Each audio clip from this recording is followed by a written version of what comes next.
এই বোকা দুই বান্ধবী পরিস্থিতির চাপে পড়ে হতে চায় পুলিশ অফিসার, আর নানা রকম কাণ্ড ঘটিয়ে তো তারা ঠিক পুলিশ অফিসার হয়েও যায়। কিন্তু এক রাতে তাদের এই জীবনটা একেবারেই পাল্টে যায়। তাদের চোখের সামনেই ঘটে যায় এক ভয়ঙ্কর ঘটনা। এক অন্ধকার রাতে মাফিয়াদের হাতে এক নিরীহ মেয়েকে কিডন্যাপ হতে হয়। এই নিরীহ মেয়েটাকে বাঁচানোর জন্য যখন তারা কোনো সাহায্য পায় না, তখন তারা কারো সাহায্য ছাড়াই নিজেরাই নেমে পড়ে এই ভয়ঙ্কর মিশনে। তারা ভাবতেও পারেনি তাদের সামনে আসতে চলেছে একের পর এক বিপদ, কেননা এই বিপদের আড়ালে রয়েছে শহরের সবচেয়ে ভয়ঙ্কর মাফিয়া গ্যাংয়ের হাত এবং তাদের হাতে বন্দী নিরীহ মেয়েদের জীবন। এই দুই মেয়ে কি পারবে ওই ভয়ঙ্কর মাফিয়াদের হাত থেকে ওই নিরীহ মেয়েদেরকে রক্ষা করতে, নাকি ওই মেয়েগুলোকে বাঁচানোর এই মিশনে তারা নিজেরাই আটকে পড়বে ভয়ঙ্কর ফাঁদে? আজকে এমনই এক সাসপেন্স, থ্রিল আর কমেডিতে ভরপুর অসাধারণ মুভি এক্সপ্লেন করব, যার নাম শাকিনী ডাকিনী। আশা করি গল্পটা আপনাদের অনেক ভালো লাগবে। তো চলুন এখন আর কথা না বাড়িয়ে আমি মিস বাঙালি এক্সপ্লেনার শুরু করছি আজকের এক্সপ্লেনেশন। মুভির শুরুতে আমরা দেখতে পাই শালিনী ও দামিনী নামের দুটি মেয়ে আহত অবস্থায় দৌড়াচ্ছে, আর তাদের পেছনে রয়েছে একদল গুন্ডা। এক পর্যায়ে ওরা গুন্ডাদের কাছে ধরা পড়ে যায় আর ওদেরকে প্রচন্ড মারা হয়, ফলে ওরা অজ্ঞান হয়ে যায় এবং একটা গোডাউনে নিয়ে ওদেরকে ঝুলিয়ে রাখা হয়। এরপরেই মুভির দৃশ্য শিফট হয় অতীতে। আমরা দেখতে পাই দামিনীকে ওর বাবা মা পুলিশ একাডেমিতে পৌঁছে দিতে এসেছে, কারণ তাদের মেয়ের পুলিশ ট্রেনিং শুরু হতে যাচ্ছে। দামিনীর বাবা মা দুজনেই পুলিশ অফিসার, আর সেজন্য তারা চায় তাদের মেয়েও যেন তাদের মতো সৎ পুলিশ অফিসার হয়। অন্যদিকে আমরা দেখতে পাই শালিনী নামের মেয়েটাকে। তার মা ও দিদিমা তাকে পুলিশ ট্রেনিং এর জন্য পৌঁছে দিতে এসেছে। অনেক চড়াই উতরাই পেরিয়ে সে এই পদের জন্য সিলেক্ট হয়েছে। খুব শীঘ্রই তার ট্রেনিং শুরু হবে। শালিনী ওর পরিবারের কাছে বড্ড আদরের ছিল। ওর দিদিমা তো চাচ্ছিলই না যে সে এখানে আসুক। যাই হোক, নিজের বড় বড় ব্যাগপত্র নিয়ে শালিনী একাডেমিতে চলে যায়। শালিনী দামিনীর মতোই যারা ট্রেনিং করতে সিলেক্ট হয়েছে ওরা সবাই প্রায় চলে এসেছে। শালিনীর খাবারের প্রতি ভীষণ দুর্বলতা ছিল। সে সারাক্ষণ কিছু না কিছু খেতেই থাকতো। তো এরপর সবাই ফর্ম ফিল আপের জন্য লাইনে দাঁড়িয়ে যায়, আর একে একে সবাই নিজেদের ডকুমেন্টস গুলো জমা দিতে থাকে। লাইনে দামিনীর পেছনে শালিনী দাঁড়ায়। সে নিজের ব্যাগটা দামিনীর লাগেজের উপর রাখে, যেটা দেখে দামিনী প্রচন্ড বিরক্ত হয়, কারণ তার ডাস্ট অ্যালার্জি রয়েছে আর সেই সঙ্গে আছে ওসিডি। সবকিছুই তার কাছে খুব নোংরা লাগে। সারাক্ষণ একটা স্প্রে নিয়ে ঘোরে। দামিনীর পেপার জমা দেওয়া হয়ে গেলে শালিনী পেপার জমা দিতে যায়, কিন্তু সে পেপার খুঁজেই পাচ্ছিল না। ব্যাগের ভেতর থেকে আস্তে আস্তে সব খাবার বের করতে থাকে। তারপর পেপারটা খুঁজে পায় এবং অফিসারকে দেয়। অফিসার তখন তার সঙ্গে থাকা খাবারগুলো রেখে দেয়, কারণ একাডেমিতে বাইরের খাবার অ্যালাউড না। এরপর আমরা দেখতে পাই জয়েন্ট ডিরেক্টর প্রতাপকে। তিনি সকল স্টুডেন্টকে তেলেঙ্গানা স্টেট পুলিশ একাডেমিতে জয়েন করার জন্য অভিনন্দন জানায়। সঙ্গে সবাইকে এটাও বলে দেয় যে একাডেমিক ট্রেনিং অবশ্যই ভীষণ স্ট্রিক্ট হবে এবং নেক্সট 14 মাসের মধ্যে 12 মাস একাডেমিক ট্রেনিং এবং 2 মাস ফিল্ড ওয়ার্ক ট্রেনিং দেওয়া হবে। আর শুধু তাদের একাডেমিক পারফরমেন্সে দেখা হবে তাই নয়, সঙ্গে পার্সোনালিটিও টেস্ট করা হবে। পরবর্তীতে স্টুডেন্টদেরকে তাদের প্রয়োজনীয় জিনিসগুলো দিয়ে দেওয়া হয় এবং তাদের জন্য নির্ধারিত রুমে যেতে বলা হয়। তো দামিনী নিজের জিনিসপত্র নিয়ে রুমে যায়, কিন্তু সেখানে গিয়ে দেখে শালিনী আগে থেকেই উপস্থিত। অর্থাৎ দামিনীর রুমমেট হলো শালিনী। শালিনীকে দেখে তো দামিনী প্রচন্ড রেগে যায়।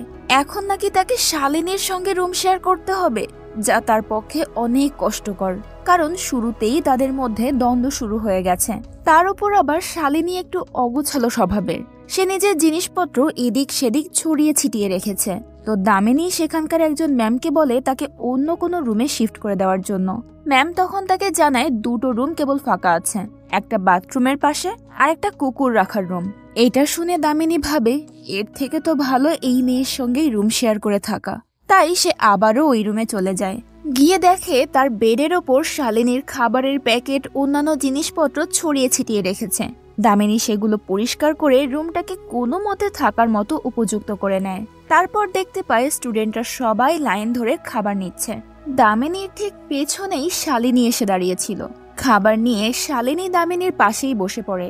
যেহেতু দামিনীর ওসিডি এর সমস্যা আছে, তাই তার এখানকার খাবার খেতে মন চাচ্ছিল না। তবুও সে কষ্ট করে যখন খাবারটা মুখে নিতে যাচ্ছে, তখনই শালিনী এমন কিছু কথা বলে যেটা শুনেই দামিনীর বমির উদ্রেক হয়। এরপর যখন সে চিকেনটা ফেরত দিতে যাবে, তখন শালিনী সেটা নিজের প্লেটে ঢেলে নেয়। আসলে তার আবার এত কম খাবারে পোষায় না, তাই সে এই ট্রিক্সটা খাটিয়েছে। পরদিন সকালে অ্যালার্মের শব্দে দামিনীর ঘুম ভেঙে যায়। শালিনী তখনও ভোস ভোস করে ঘুমাচ্ছিল। দামিনী নিঃশব্দে রেডি হয়ে ট্রেনিং এর জন্য চলে যায়, আর শালিনী ঘুমিয়েই থাকে। যখন তার ঘুম ভাঙে তখন অনেকটাই লেট হয়ে গেছে। সে দ্রুত রেডি হয়ে মাঠে চলে যায়, কিন্তু মাঠে গিয়ে দেখে তার মাত্র 1 মিনিট লেট হয়েছে। তবে জয়েন্ট ডিরেক্টর প্রতাপ তার ওই 1 মিনিটের শাস্তি স্বরূপ মাঠের বাইরে তাকে 1 মিনিট দাঁড়িয়ে থাকতে বলে। সেখানে পিঁপড়ার একটা ঢিবি ছিল, তো পিঁপড়ের ওপর দাঁড়িয়ে থাকতে শালিনীর অনেক কষ্ট হচ্ছিল। এটা দেখে অবশ্য দামিনীরও একটু খারাপ লাগছিল, তবে সে বিষয়টা নিয়ে খুব একটা পাত্তা দেয় না। ওদিকে শালিনীর প্রচন্ড রাগ উঠে যায়। সে দামিনীকে দেখে নেবে বলে থ্রেট করে। পরে রুমে ফিরে দামিনী দেখতে পায় তার আলমারি নোংরা দিয়ে ভরা। এসব দেখে তার বমি পেয়ে যায়। শালিনী তো এসব দেখে বেশ মজা নিচ্ছিল। আসলে সেই এসব জিনিস রেখে দিয়েছিল, কেউ যেন কারো থেকে কম যায় না। সুযোগ পেলেই ওরা একে অপরের পেছনে লাগতো, সেটা ট্রেনিং সেন্টার হোক কিংবা রুমে বা খাওয়ার সময় হোক। দুজনের মধ্যে বন্ধুত্ব গড়ে ওঠার পরিবর্তে শত্রুতা যেন বেড়েই যাচ্ছিল। তাদের ঝগড়া একাডেমির সবার চোখে পড়েছিল। শালিনী দামিনীকে ডাকিনী বলে ডাকতো, আর দামিনী ডাকতো শাকিনী বলে। ওদের এই নিকনেমও সবার মাঝে ফেমাস হয়ে যায়। যখন গান শুট প্র্যাকটিসের সময় আসে, তখন দামিনী বেশ ভালোভাবেই টেস্টে পাশ করে যায়। একদম টার্গেটে শুট করতে পারে সে, কিন্তু শালিনী প্রায় সব টার্গেটই মিস করে যায়। সে কোনোভাবেই একটা গুলিও ঠিকঠাক করতে পারছিল না। সেটা দেখে দামিনী বেশ মজা নিচ্ছিল। আবার যখন দড়ি বেয়ে ওপরে ওঠার টেস্ট হয়, সেখানেও শালিনী খুব একটা ভালো পারফর্ম করতে পারে না। তবে দামিনী অবশ্য সব টেস্টে প্রাণপণ ভালো করার চেষ্টা করে যাচ্ছিল। এভাবেই ট্রেনিং এর সময়গুলো কাটতে থাকে। তবে ওই যে বললাম, দামিনী ও শালিনীর শত্রুতা যেন দিন দিন বেড়েই যাচ্ছিল। একদিন শালিনী রুমে এসে দেখে ম্যাম এসেছে। ম্যামকে অবশ্য দামিনী ডেকে এনেছিল, কারণ শালিনী লুকিয়ে লুকিয়ে বাইরের খাবার রুমে এনে রেখেছিল, যেটা কিনা একাডেমির ক্ষেত্রে অ্যালাউড না। ম্যাম তাই শালিনীকে শাসিয়ে যায় যে সে যদি দ্বিতীয়বার বাইরের খাবার আনে, তাহলে ওপর মহলে তার নামে কমপ্লেইন জানানো হবে। যাওয়ার সময় সে খাবারগুলো সঙ্গে করে নিয়ে যায়। এই ঘটনায় শালিনী দামিনীর উপর প্রচন্ড ক্ষেপে যায়। সবাই যখন ডাইনিং রুমে বসে খাবার খাচ্ছিল, তখন শালিনী দামিনীর ল্যাপটপটা নিয়ে আসে আর সবার সামনেই আছড়ে সেটা ভেঙে ফেলে। সেটা দেখে দামিনীও প্রচন্ড ক্ষেপে গিয়ে শালিনীর ওপর অ্যাটাক করে। দুজনের মধ্যে তুমুল লড়াই শুরু হয়। তা দেখে স্টুডেন্টরা সবাই বেশ মজা নিচ্ছিল। তারা 2 ভাগে বিভক্ত হয়ে গিয়েছিল। একদল ছিল দামিনীর পক্ষে, আরেক দল ছিল শালিনীর পক্ষে। এরপর জয়েন্ট ডিরেক্টর প্রতাপ এসে তাদেরকে থামায় এবং তাদেরকে অফিসে যেতে বলে। অফিসার প্রতাপ ওদের দুজনকেই বেশ বকাঝকা করে, বলা যায় বাজেভাবে অপমান করে, এবং শাস্তি স্বরূপ পরবর্তী 1 মাস দুজনকে ডাইনিং এরিয়া ক্লিন করার কাজ দেয়। এতে ওদের অবশ্য কিছুই বলার ছিল না। তবে দামিনীর বেশ কষ্ট হচ্ছিল, কারণ ওই ল্যাপটপের সাহায্যেই সে বিদেশের বিভিন্ন ইউনিভার্সিটিতে পিএইচডির জন্য অ্যাপ্লাই করেছিল। তার আসলে এই পুলিশ একাডেমিতে ভর্তি হওয়ার কোনো ইচ্ছেই ছিল না, কেবল বাবা মায়ের ভয়ে সে এখানে এসেছে। অফিস রুম থেকে বের হয়ে দামিনী শালিনীকে বলে, দেখো, আমার তোমার সঙ্গে কোনো ব্যক্তিগত শত্রুতা নেই। আমি এসবে খুব ক্লান্ত হয়ে পড়েছি। প্লিজ আমার থেকে একটু দূরে থাকো এবার। তারপর থেকে দুজনেই ট্রেনিং এর পাশাপাশি ডাইনিং ক্লিন করত, কিন্তু এখানেও ওরা একে অপরের পেছনে লাগার চান্স মিস করত না। পুরোদমে ওদের সবার ট্রেনিং এবং ক্লাস চলতে থাকে। দামিনী একাডেমিক পড়াশোনায়ও বেশ ভালো করছিল। ওরা ট্রেনিং করতে এসেছে প্রায় 5 মাস হয়ে গেছে, আর এই 5 মাসে ওরা ঠিক কতটা শিখেছে সেটার উপর ভিত্তি করে একটা টাস্ক নেওয়া হয়। টাস্কটা হলো প্রত্যেক স্টুডেন্টকে একটা নির্দিষ্ট স্থান থেকে দৌড় শুরু করে একটা জঙ্গল অতিক্রম করে আবার সেই একই স্থানে ফিরে আসতে হবে, তাও আবার 1 ঘন্টার মধ্যে। তো যথারীতি সবাই ওই দুর্গম জঙ্গলের মধ্য দিয়ে দৌড়াতে শুরু করে, কিন্তু হঠাৎই দামিনী একটা গাছের সাথে পা আটকে নিচে পড়ে যায়। ওর পায়ে ফ্র্যাকচার হয়ে যায়। সে কিছুতেই উঠে দাঁড়াতে পারছিল না। অন্যান্য স্টুডেন্টদের কাছে সে সাহায্য চাইতে থাকে, কিন্তু কেউই তার সাহায্য করে না, বরং ওকে ওই অবস্থায় ফেলে রেখে চলে যায়। সবার শেষে আসে শালিনী, আর সেও চলেই যাচ্ছিল। তখন দামিনী তাকে রিকোয়েস্ট করে বলে, প্লিজ আমাকে এই অবস্থায় ফেলে রেখে যেও না। শালিনীর তখন ওর প্রতি মায়া হয়, আর তাই সে দামিনীকে পিঠে করে নিয়ে দৌড়াতে শুরু করে। সবাই যথাসময়ে মাঠে পৌঁছে গেলেও ওদের দুজনের আসতে 10 মিনিট লেট হয়। তো তখন দামিনী মিস্টার প্রতাপকে বলে, স্যার আমি পড়ে গিয়ে ব্যথা পেয়েছি, আমাকে নিয়ে আসার জন্যই শালিনীর দেরি হয়েছে, ওর কোনো দোষ নেই, আপনি চাইলে আমাকে ফেল করিয়ে দিন, কিন্তু ওকে ছেড়ে দিন প্লিজ। দামিনীর এই কথাগুলো শালিনীর মন ছুঁয়ে যায়। অফিসার প্রতাপ সবাইকে উদ্দেশ্য করে বলে, কে কে ওদের এই অবস্থায় দেখেও ওদের ফেলে চলে এসেছো? অলমোস্ট সবাই তখন হাত তোলে। তখন অফিসার বলে, তোমাদের লজ্জা হওয়া উচিত, তোমাদের মধ্যে কি বিবেক বলে কিছুই নেই? তোমরা ওদেরকে ওই অবস্থায় কিভাবে ফেলে রেখে আসতে পারলে? তোমাদের জ্ঞান শুধু ওই বইয়ের পাতাতেই সীমাবদ্ধ। মানবিকতা কাকে বলে তা এই দুইজন মেয়ের কাছ থেকে শেখো।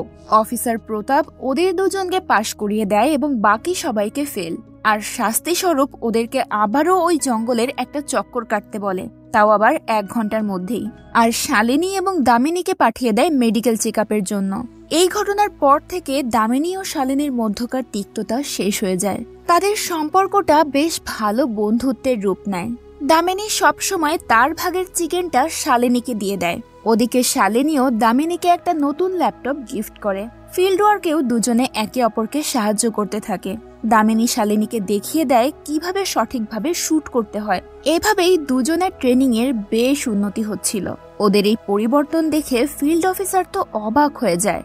এরপর ওদেরকে শহরের সিসিটিভি কন্ট্রোল রুমে নিয়ে যাওয়া হয় ক্লাসের জন্য। সেখানে ওদেরকে দেখানো হয় শহরের কোথায় কোথায় সিসিটিভি রয়েছে এবং সেগুলো কিভাবে কাজ করে আর সবকিছু কিভাবে কন্ট্রোলে রাখা হয়।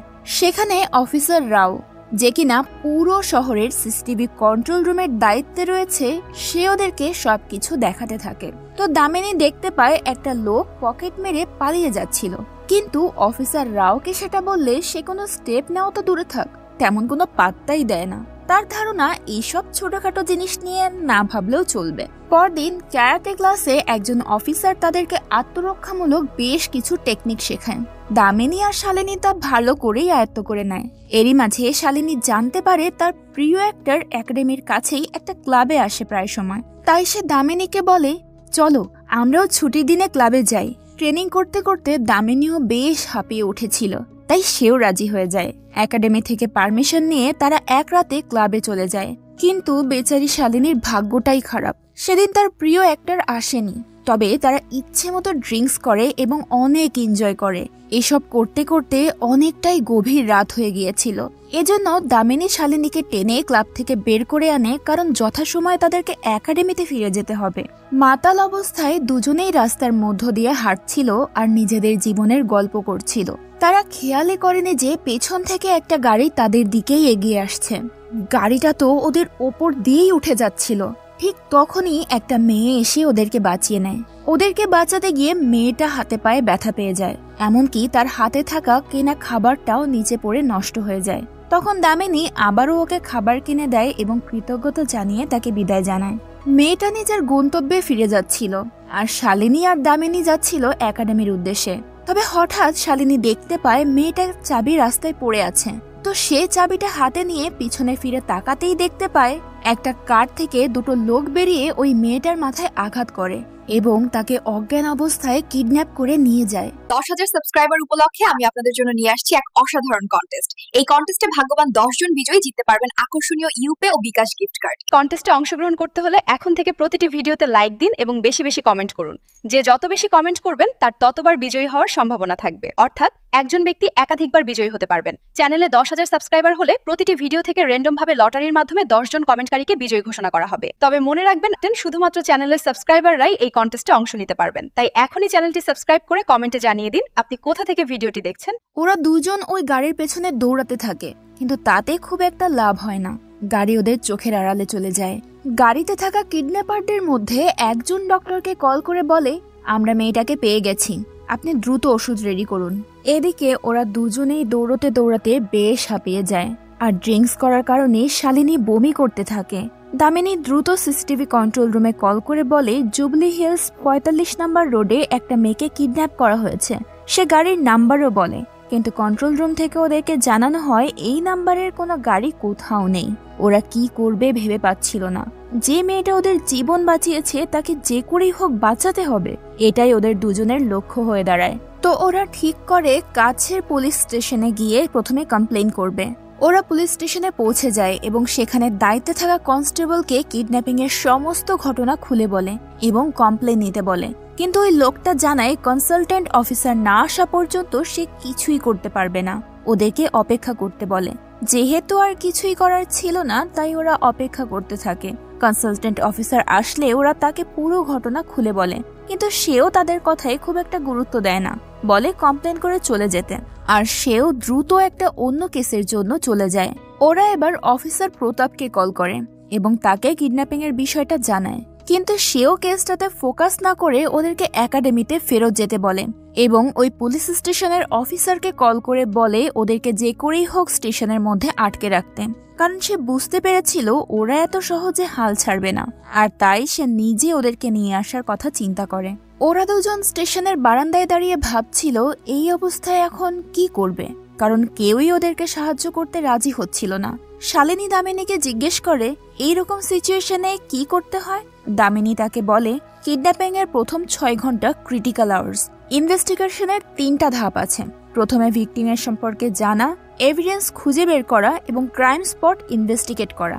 তো শালিনী বলে মেয়েটার সম্পর্কে তো আমরা কিছুই জানি না, আর আমরা ছাড়া এই কিডন্যাপিং সম্পর্কেও কেউ কিছু জানে না। তো চলো সর্বপ্রথম ক্রাইম স্পটে যাই, সেখান থেকে নিশ্চয়ই কিছু পাওয়া যাবে। কিন্তু দামিনী ভয় পাচ্ছিল, কারণ একাডেমি থেকে কোনো রিপোর্ট তার বাবা মায়ের কাছে গেলে সে ঝামেলায় পড়ে যাবে। ওদিকে প্রতাপ আবার পুলিশ স্টেশনে কল করে বলেছে তাদেরকে আটকানোর কথা। তখন শালিনী দামিনীকে বলে দেখো দ্রুত সিদ্ধান্ত নাও, না হলে কিন্তু পুলিশ এখনই আমাদের আটকে রাখবে। তো শেষ অবধি দামিনী শালিনীর কথা একমত হয় এবং নিজেরাই ওই মেয়েটার খোঁজে বেরিয়ে পড়ে। ওরা পুলিশ স্টেশনের গেট আটকে দ্রুত সিএনজি নিয়ে সেখান থেকে বেরিয়ে যায় এবং ওই ক্রাইম স্পটে পৌঁছে যায় যেখানে ওই মেয়েটাকে কিডন্যাপ করা হয়েছিল। ওরা তো মেয়েটার নাম অবধি জানতো না। তো সেখানে গিয়ে ওরা মেয়েটার কেনা খাবার রাস্তায় পড়ে থাকতে দেখে। খাবারের প্যাকেটে একটা লোগো ছিল। কিছু দূর যেতেই তারা দেখতে পায় একটা লোক খাবার নিয়ে যাচ্ছে এবং তার প্যাকেটেও সেই সেম লোগো। ওরা লোকটাকে জিজ্ঞেস করে এই খাবার কোথা থেকে কিনেছে। লোকটা জায়গার নাম বলে দেয়, কিন্তু সেখানে গিয়ে তারা আরো একটা ঝামেলায় পড়ে। ওইখানে প্রায় সব দোকানেই একই রকম লোগো ছিল। ওরা তখন টেনশনে পড়ে যায় যে কি করবে। ইতোমধ্যে ক্রিটিক্যাল আওয়ার্সের 3 ঘন্টা পেরিয়ে গেছে। সেই সময় শালিনীর মাথায় একটা বুদ্ধি আসে। সে ওই মেয়েটার কেনা খাবার থেকে চাটনিটা টেস্ট করে দেখে এবং তারপর প্রত্যেকটা দোকানের চাটনি টেস্ট করতে থাকে। একটা সময় তারা ওই দোকানটা পেয়েও যায় যেখান থেকে ওই মেয়েটা খাবার কিনেছিল। ওরা মেয়েটার বর্ণনা দিলেও দোকানদার চিনতে পারে না। শালিনী তাকে বলে মেয়েটা দোসা আর কারি আলাদাভাবে নিয়েছিল। তখন দোকানদার চিনতে পারে এবং বলে আরে ওই মেয়েটা তো আমার রেগুলার কাস্টমার, এখানেই আশেপাশে হয়তো কয়েকটা বাচ্চার সঙ্গে থাকে, কিন্তু ডিটেলসে কিছু বলতে পারে না। শুধু এটা জানায় যে মেয়েটা কাছেই একটা পার্লারে কাজ করে। ওরা তখন দৌড়ে সেই পার্লারে চলে যায়। এটা ছিল পুরুষদের একটা মাসাজ পার্লার। এখানে কি হয় তা সম্পর্কে শালিনী জানতো না, তবে দামিনীর কাছ থেকে জানার পর সে আর পার্লারের ভেতর ঢুকতে চায় না। পরে তাদের মধ্যে একটা টস হয় আর এতে সিদ্ধান্ত হয় দামিনী ভেতরে যাবে। দামিনী ঢোকার সঙ্গে সঙ্গে সেখান থেকে একজন পুরুষ লোক বের হয়। তো দামিনী নিজের জন্য একটা সিট বুকিং করে নেয়। অন্যদিকে শালিনী প্রচন্ড ক্ষুধা পেয়ে গিয়েছিল, তাই সে ওখানে নুডলস খেতে বসে পড়ে। তার পাশের টেবিলেই ওই লোকটাও এসে বসে নুডলস খাচ্ছিল। এদিকে দামিনীকে যে মেয়ে মাসাজ দিতে আসে সে ওই মেয়েটাকে বলে দেখো আমি এসবের জন্য আসিনি, আমি একটা মেয়ের সম্পর্কে জানতে এসেছি। মেয়েটাকে কিডন্যাপ করা হয়েছে। কিন্তু মেয়েটার বর্ণনা দিলেও এই মেয়েটা কিছুই বুঝতে পারে না। তখন দামিনী বলে মেয়েটা একটা পিঙ্ক কালারের জ্যাকেট পরা ছিল। পার্লারের ওই মেয়েটা ওই জ্যাকেটটা এনে বলে এইরকম। আসলে ওই পার্লারের সবাই ওই সেম জ্যাকেট পরে, কারণ ওটা তাদের ইউনিফর্ম ছিল। দামিনী নিশ্চিত হয়ে যায় যে মেয়েটা এখানেই কাজ করত। ওদিকে শালিনী নুডলস খেতে খেতে পুলিশের গাড়ি দেখতে পায়, অর্থাৎ পুলিশ এই পার্লারে রেড দিতে এসেছে। সে চিন্তায় পড়ে যায় এবং পুলিশকে আটকানোর বাহানা খুঁজতে শুরু করে। সে ওর পাশে বসা লোকটার সঙ্গে ইচ্ছে করে ঝামেলা বাঁধায় এবং লোকটাকে মারতে শুরু করে।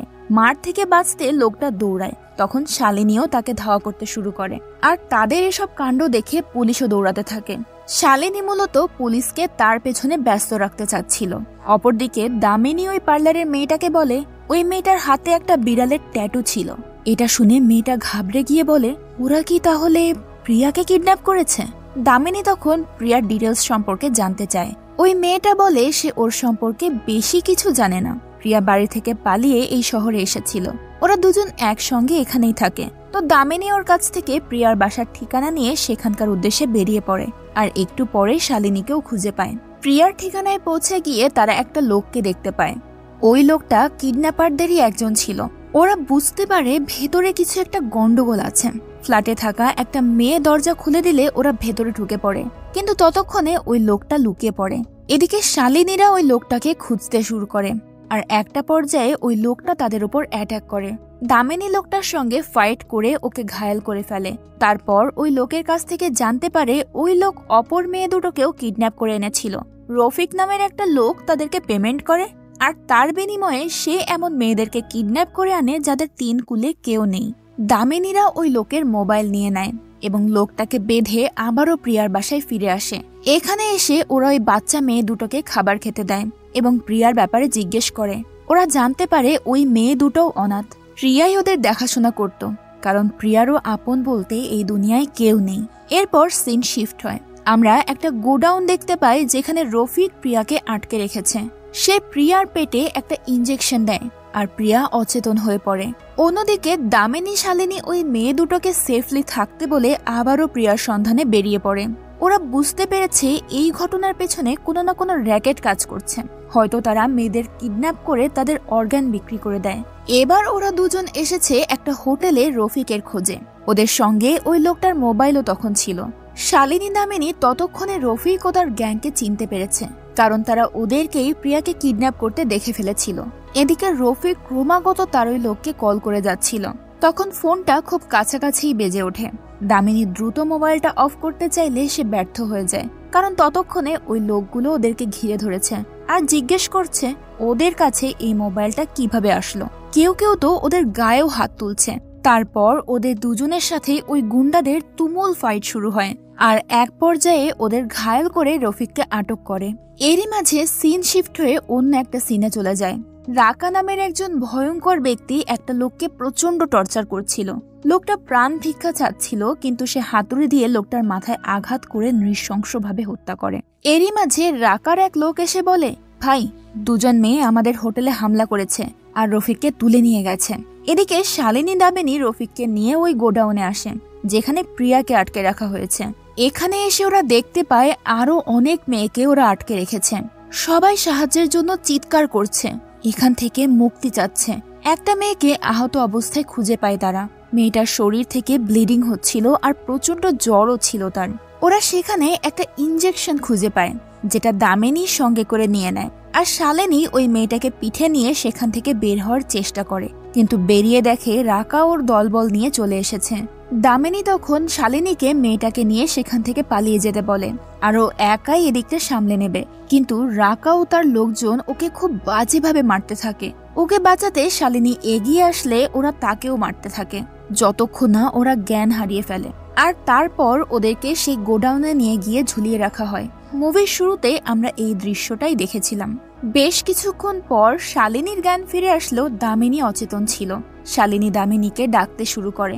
দামিনীর জ্ঞান ফিরে আসলে ওরা কোনোভাবে ওইখান থেকে নিজেদেরকে মুক্ত করে। তারপর গোডাউন থেকে বের হয়ে দেখে গুন্ডারা সেখানেই শুয়ে আছে। গুন্ডাদের হাত থেকে বাঁচার জন্য ওরা দৌড়াতে থাকে, আর গুন্ডারাও সজাগ হয়ে গেলে ওদেরকে ধরতে ওদের পেছনে ছুটতে শুরু করে। একটা সময় দামিনীরা পুলিশের গাড়ির সামনে এসে পড়ে, আর গুন্ডারা ভয়ে সেখান থেকে পালিয়ে যায়। ওরা পুলিশ স্টেশনে এসে দেখতে পায় রাতে যে দুজন পার্লারে রেড দিতে গিয়েছিল ওরাও এখানেই আছে। তাই পুলিশ তাদের দুজনকে গ্রেফতার করে। পরদিন সকালে অফিসার প্রতাপ থানায় আসে এবং ওদেরকে ছেড়ে দিতে বলে। রাতে যা যা হয়েছে সেই সবকিছু ওরা মিস্টার প্রতাপকে খুলে বলে, কিন্তু সে ওদের কোনো কথাই বিশ্বাস করতে চায় না। তো ওরা অফিসারকে সেই জায়গায় নিয়ে যায় যেখানে ওই মেয়েদেরকে বন্দি করে রাখা হয়েছিল, কিন্তু সেখানে গিয়ে ওরা কাউকেই দেখতে পায় না, এমনকি কোনো প্রমাণও খুঁজে পায় না।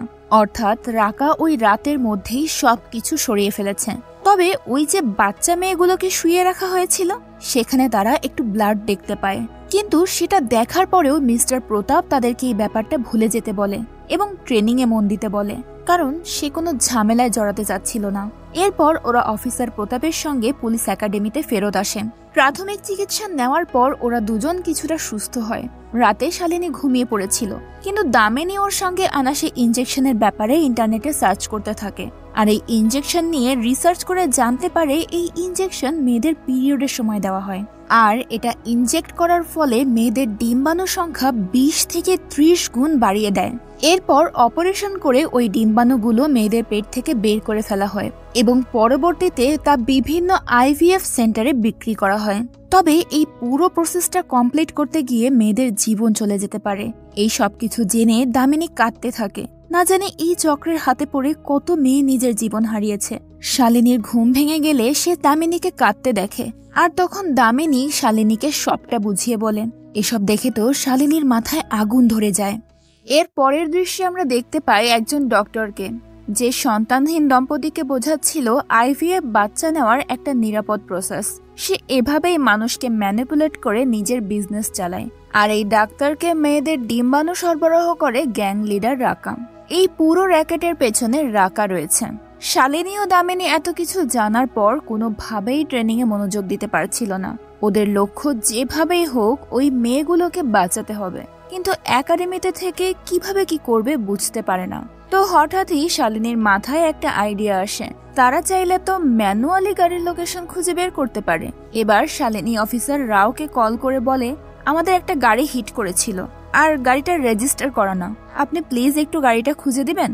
অফিসার রাও ওদেরকে সাহায্য করতে রাজি হয়ে যায়। তারপর ওরা একের পর এক মেডিকেলে কল করে খোঁজ নিতে থাকে যে কোন মেডিকেলে ওই ইনজেকশন কেনা হয়। তারা দুজন একাডেমি থেকে বের হওয়ার জন্য পেট ব্যথার নাটক করে, কিন্তু তাতে কোনো কাজ হয় না। তাদেরকে বাইরে বের হওয়ার অনুমতি দেওয়া হয় না। এরই মাঝে অফিসার রাও তাদেরকে কল করে জানায় ওই গাড়ির লাস্ট কোন কোন লোকেশনে দেখা গিয়েছে। তবে সেটা জানতে গিয়ে একটা অদ্ভুত বিষয় চোখে পড়েছে রাওয়ের। সেটা হলো ওই গাড়িটা কেবল রবিবারেই বের করা হয়। তো দামিনী ইন্টারনেটে ওই লোকেশনে কোন কোন হসপিটাল রয়েছে সেগুলো চেক করতে শুরু করে, আর সৌভাগ্যবশত একটা সন্দেহজনক হসপিটালের খোঁজও পেয়ে যায় তারা। আর আজই যেহেতু রবিবার, তার মানে ওই লোকগুলো আজ রাতেই মেয়েদেরকে হসপিটালে নিয়ে আসবে। শালিনী ও দামিনী সিদ্ধান্ত নেয় ওরা আজ রাতেই একাডেমি থেকে পালাবে। রাতে ওরা কিছু প্রয়োজনীয় জিনিস সঙ্গে নিয়ে গার্ডের চোখ ফাঁকি দিয়ে একাডেমি থেকে বেরিয়ে পড়ে। তারপর ওরা ওই হসপিটালে পৌঁছে যায় এবং বোরকা পরে ভেতরে প্রবেশ করে। ওরা পুরো হসপিটাল তন্ন তন্ন করে মেয়েদেরকে খুঁজতে থাকে, কিন্তু কিছুই পায় না। ওদের মনে হয় ওরা হয়তো ভুল জায়গায় চলে এসেছে, তাই ওরা বেরিয়ে পড়ে। কিন্তু পথেই কয়েকটা গাড়িকে হসপিটালের পেছনের দিকে ঢুকতে দেখতে পায়। ওরা তখন বুঝে যায় এই মেয়েগুলোকে নিশ্চয়ই হসপিটালে নিয়ে আসা হচ্ছে এবং আজকে রাতেই হয়তো এদের অপারেশন করা হবে। তার মানে ওদের সন্দেহ একদম ঠিক। প্রত্যেকটা মেয়েকে অপারেশনের রুমে নিয়ে যাওয়া হয় এবং অপারেশনের জন্য রেডি করা হতে থাকে। তবে সেখানে চলে আসে দামিনী ও শালিনী। গাড়ি পার্কিং এরিয়াতে ওরা রাকা এবং ওদের লোকজনের মুখোমুখি হয়। ওদের মধ্যে তীব্র লড়াই শুরু হয়। ওরা সবাইকে মেরে শুইয়ে দিচ্ছিল। অবশ্য এতে তারা নিজেরাও একটু আহত হয়েছিল, তবে সেটা কোনো ব্যাপার না। রাকা ওদের পদে পদে বাধা দিচ্ছিল। একটা সময় ওরা হসপিটালের ভেতরে ঢুকে পড়ে এবং অপারেশন থিয়েটার খুঁজতে শুরু করে, কিন্তু লিফটে গিয়েও ওরা রাকার মুখোমুখি হয়। তখন শুরু হয় রাকা এবং তাদের মধ্যে তুমুল ফাইটিং। ওরা দুজনেই বেশ আঘাত পায়। একটা পর্যায়ে দুজনে মিলে রাকার উপর অ্যাটাক করে তাকে হত্যা করে। ওদিকে মেয়েদের অপারেশন প্রায় শুরু হতে যাচ্ছিল, কিন্তু ওরা ঠিক সেই মুহূর্তে ডক্টরকে গিয়ে অ্যাটাক করে। ওরা দুজন মেয়ে পুরো একটা র্যাকেট ভেঙে দেয় এবং 30 জন মেয়েকে উদ্ধার করে। এই ঘটনায় ঊর্ধ্বতন কর্মকর্তা শালিনী এবং দামিনীর পুলিশ লাইসেন্স বাতিল করে দিতে চায়, কারণ পুলিশ ট্রেনিং এর সময় এই ধরনের বড় কেসের জন্য কাউকেই অ্যালাউ করা হয় না। সেখানে তো ওরা এত বড় একটা রিস্ক নিয়ে ফেলেছে। তবে মিস্টার প্রতাপ গিয়ে তাকে বাধা দেয়। পরবর্তীতে শালিনী এবং দামিনী বেশ ভালোভাবে নিজেদের ট্রেনিং শেষ করে এবং দুজনেই পুলিশ অফিসার হয়ে যায়। তাদের জীবনের ওই একটা ঘটনায় তারা অনেক বেশি সিরিয়াস হয়ে গিয়েছিল। ওই ঘটনা ওদের জীবনকে একটা লক্ষ্য এনে দিয়েছিল যে যেভাবেই হোক তাদেরকে সৎ পুলিশ অফিসার হতে হবে এবং দেশের সেবা করতে হবে। আর এখানেই গল্পটা শেষ হয়ে যায়।